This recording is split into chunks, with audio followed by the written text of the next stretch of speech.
Bonjour à tous, aujourd'hui on va découvrir ensemble les coulisses de la Banque Française des Yeux. La banque, qu'est-ce que c'est? Eh bien c'est une association créée en 1948 qui est reconnue d'utilité publique et qui a pour but de faciliter la greffe de cornée auprès de personnes malvoyantes. L'association mène des actions de communication autour du don de cornée et elle fournit de l'information auprès des patients à propos de la greffe et des différentes maladies de l'œil. Elle soutient également la recherche en ophtalmologie en participant financièrement chaque année à plusieurs études. L'association, qui est basée ici à Paris, est aussi dotée d'un laboratoire un peu spécial. En effet, l'équipe de ce labo prélève, contrôle, sécurise et distribue des greffons aux différents ophtalmologistes greffeurs. En 2023, c'est pas moins de 2000 cornées qui ont été prélevées dans les hôpitaux partenaires de la banque et qui ont permis de faire 1200 greffes. Bref, dans cette vidéo, on va aller à la rencontre de l'équipe de cette banque pour en savoir plus sur ses différentes missions. Allez, venez avec moi. Il est 8h30, je suis accueilli par Sophie dans les locaux de la banque. Après m'avoir présenté à l'équipe, elle m'en dit un peu plus sur les différentes missions de l'association. Alors la Banque Française des Yeux est une association loi 1901, donc à but non lucratif. Elle a pour but de lutter contre la cécité en permettant la greffe de cornée. L'activité de la Banque Française des Yeux s'est développée depuis ces 10 dernières années en doublant son nombre de prélèvements et son nombre de greffes réalisées.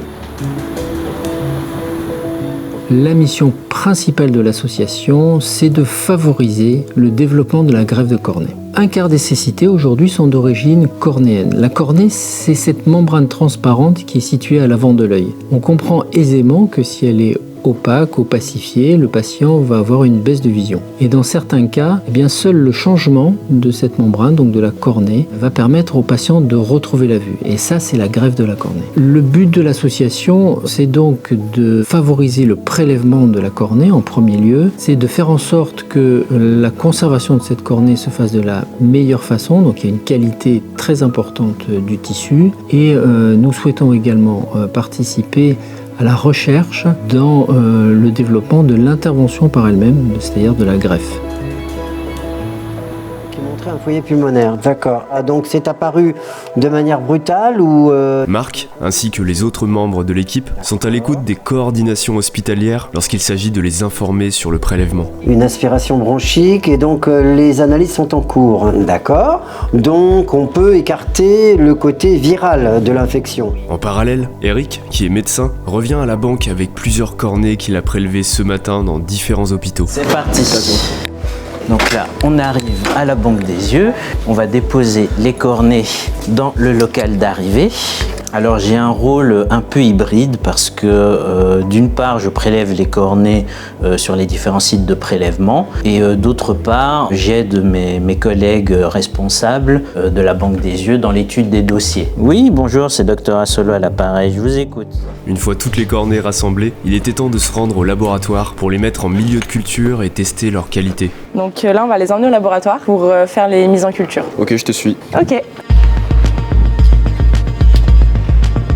Les flacons contenant les cornées ainsi que tout le matériel nécessaire sont transférés dans la salle blanche via différents sas parce qu'on est ici dans une zone à atmosphère contrôlée.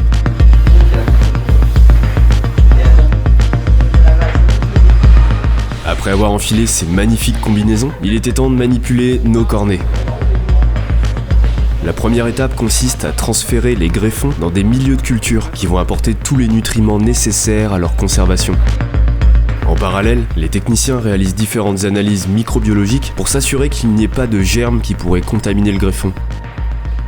Alors la prochaine étape, ça consiste en fait à faire une évaluation du greffon avant la livraison au chirurgien pour la greffe. La qualité principale d'une cornée, elle est jugée sur sa densité de cellules endothéliales et donc on va voir si elles sont toujours en nombre suffisant. Rien n'a évolué depuis la dernière fois qu'on l'a observé. On va prendre des clichés de chaque observation. Parfois, les techniciens sont amenés à prédécouper certaines cornées pour faciliter la tâche des chirurgiens le jour du bloc opératoire. 623. Donc là, on a notre partie découpée. Dans certains cas bien spécifiques, le chirurgien peut réaliser ce qu'on appelle une greffe endothéliale. Ça veut dire qu'il va greffer au patient uniquement la partie la plus profonde de la cornée, qui n'est constituée que d'une couche de cellules. Donc quand il va recevoir le greffon qu'on vient de lui envoyer, qui sera prédécoupé, il va pouvoir prendre la cornée et en extraire uniquement la couche dont il a besoin pour sa greffe. Donc il faut y aller vraiment très doucement parce que c'est une opération vraiment délicate pour obtenir comme un papyrus. Ce fin papyrus, comme le dit Henrik, pourra être injecté et mis en place dans l'œil d'un patient qui nécessite une greffe endothéliale.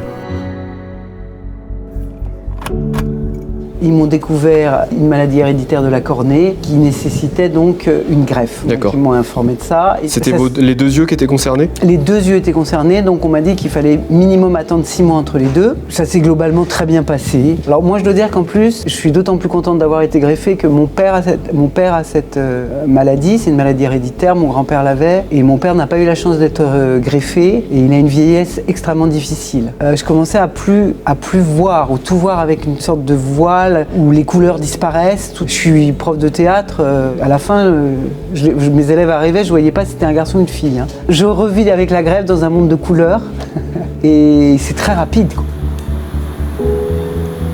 Je suis le garant de la qualité et de la sécurité des cornées qui sont distribuées pour les patients.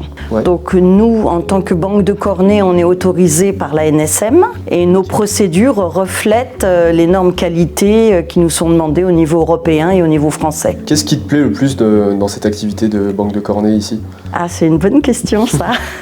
La variété de l'activité et le fait de réfléchir sans cesse, tant sur la sélection des donneurs, il faut toujours remettre en question et en cause notre approche intellectuelle et réfléchir aussi aux procédés de conservation et de qualification des cornées pour répondre au plus près aux besoins des médecins et donc des patients en fonction de l'évolution des techniques de greffe. Voilà, donc cette cornée, elle est prête, elle nous a été demandée par le docteur Stellouche, donc il n'y a pas de problème, elle sera greffée dans les 24 heures. J'espère vraiment que vous avez apprécié cette vidéo. Pour finir, il faut savoir que la préparation de ces cornets est une activité très coûteuse, entre le personnel, les locaux, les différentes charges. Donc si vous avez envie de soutenir l'association, vous pouvez faire vos dons en vous rendant sur le site de la banque. Allez, je vous dis à très bientôt.